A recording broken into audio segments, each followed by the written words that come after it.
specific to Sigil, magic works very differently here than maybe the rest of the D&D multiverse. Yeah, specific sorts of magic don't work quite as you would expect, and that's due to kind of the unique nature of Sigil and the fact that the only way in or out is through portals, the eponymous city of doors.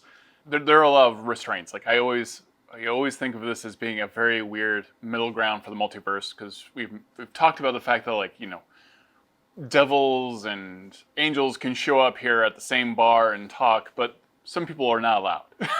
Yeah, so it's kind of like the Casablanca of the multiverse, right? So, just people from all over everywhere, instead of different countries, it's different planes. Devils rub elbows with angels and demons, and everybody more or less gets along. But the powers, gods, deities, they are not allowed in. They cannot enter. And that is like a fundamental mystery about Planescape. Yeah, so the specifics of why is not a mystery. That's the Lady of Pain. Right. She is this enigmatic being who, for lack of a better term, rules over Sigil. And it's her power that governs the portals, ways in, ways out. And it also is her power that bars the gods from entering.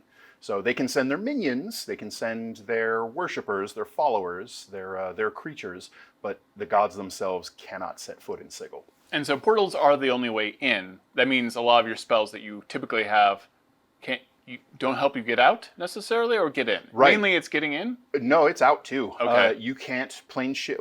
There's a slight exception to this, but you can't plane shift in. You can't use the gate spell, 9th level, to open a gateway into Sigil. The lady will not allow it. The slight exception to this is through the interaction between the plane shift spell and permanent teleportation circles.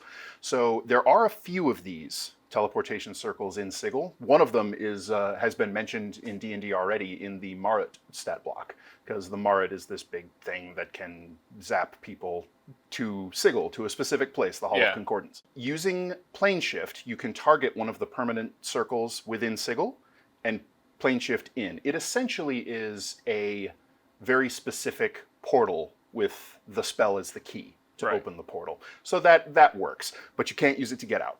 Perfect. Yep. Are there other ways that magic is a little bit different? Yeah, so the whole, it all comes back to not being able to cross the boundaries of the city using magic. So anything that summons or conjures a creature from somewhere else, or an object from somewhere else, just doesn't work in Sigil. At least not quite.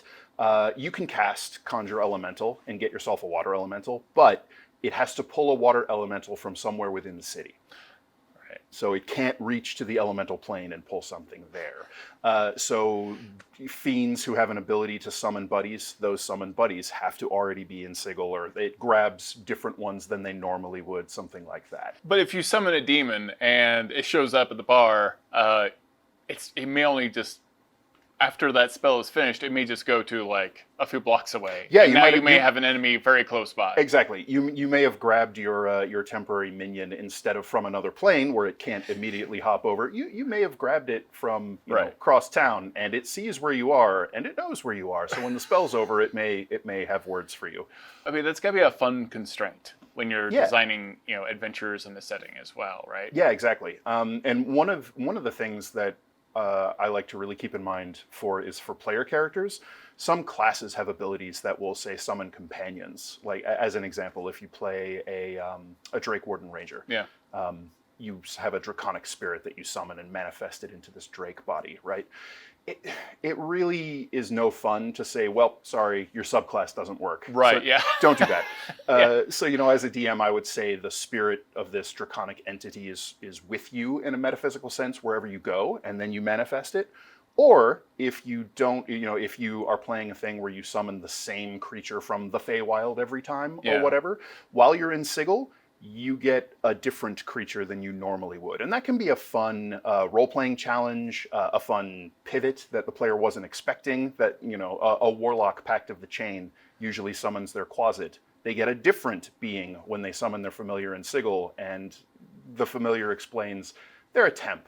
Their patron had to tempt somebody in because your normal buddy isn't able to get in here. I immediately want to create a familiar rental service where you just get a Planescape brand, like almost like a Kirkland brand kind of version of like, whatever that familiar would have been. Yeah. Maybe it's a little too generic, or maybe it's made out of like metal and razor vine. Yeah, no, I mean, that fits right in because there are courier and messaging services in Sigil that make use of, minor planar entities like imps and quasits and mephits or lantern archons, Right. little celestials. And so it uses those as messengers to go to various planes. There's no reason that a place like that couldn't exist to make sure that conjurers can get their buddies or at least someone to stand in. We have some lovely art on the Dungeon Master screen, Yeah. and in general of Sigil being this giant donut Mm-hmm. on top of this massive spire, but that is not a location you can just fly to. Right. Yeah. Yeah. So this mountain known as the Spire is in the middle of the Outlands, which is this sort of middle ground between all of the outer planes, and it's in the very center of it. So in a way, Sigil is the hub of the Great Wheel model of the multiverse. So you can see it from the Outlands looking up at this impossibly tall spire, but if you try to climb the mountain, if you try to fly up, you just find this infinite distance loop where you keep going and going and going and going and just never getting closer past a certain point. It doesn't necessarily make sense in your mind. Right, yeah, it makes no spatial sense whatsoever, but it's just how it is. The only way in is through a portal. So how do portals function within Planescape?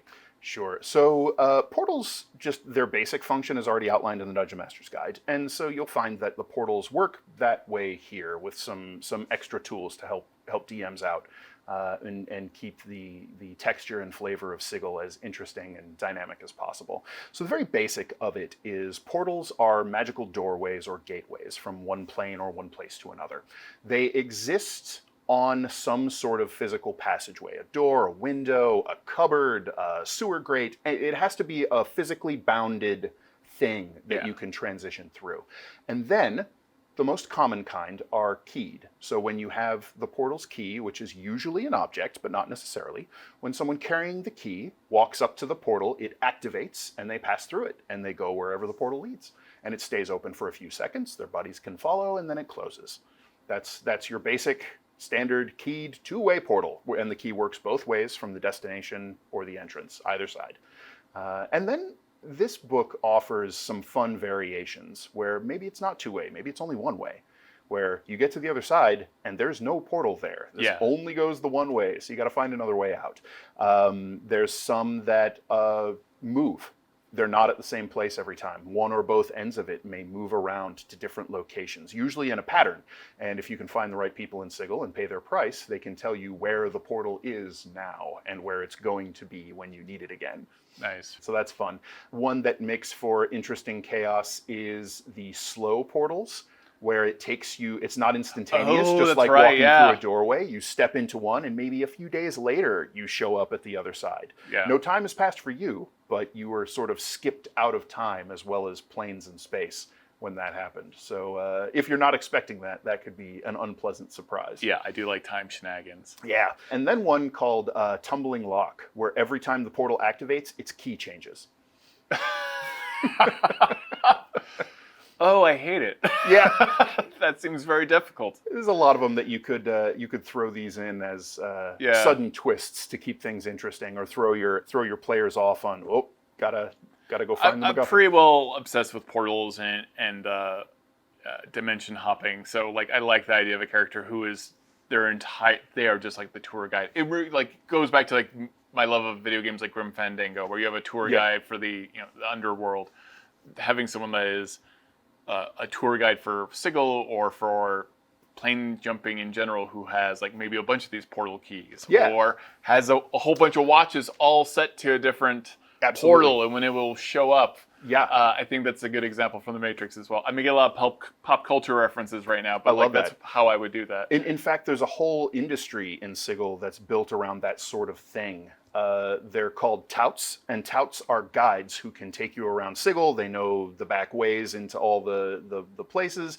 They speak different languages. They can help translate if you're going to a place where people don't necessarily know your tongue or you don't know theirs. And a lot of them will know portal information and be able to take you to them, and for the right price, maybe even tell you where to get the keys or have the keys for sale. There are whole businesses whose their entire stock and trade is just portal keys. Yes, that's another reason why I love Planescape, because when you have this many people from so many different dimensions, and then you have it not being a fully transient plane, but a plane that connects so many different places. Yeah. An economy has to erupt. Oh, And yeah. some very weird organizations and weird jobs. Oh yeah, absolutely. There's all kinds of weird stuff. I mean, one of my favorite examples of strange businesses in Sigil is sort of like it's like a combination witness protection program and like people smuggling thing. Okay. Like so, if you're on the Yeah. run and you need to lay super low for a while, Yeah. their whole business is they will kill their client, preserve their body somewhere for however long it takes for the heat to die down, and then have them resurrected. I love it. It's extreme, but It is very extreme, and it's planar, it's magical, it's weird. You gotta have a lot of trust in that company. You sure do. They have to build a pretty sterling reputation, I love it. or you have to be very desperate.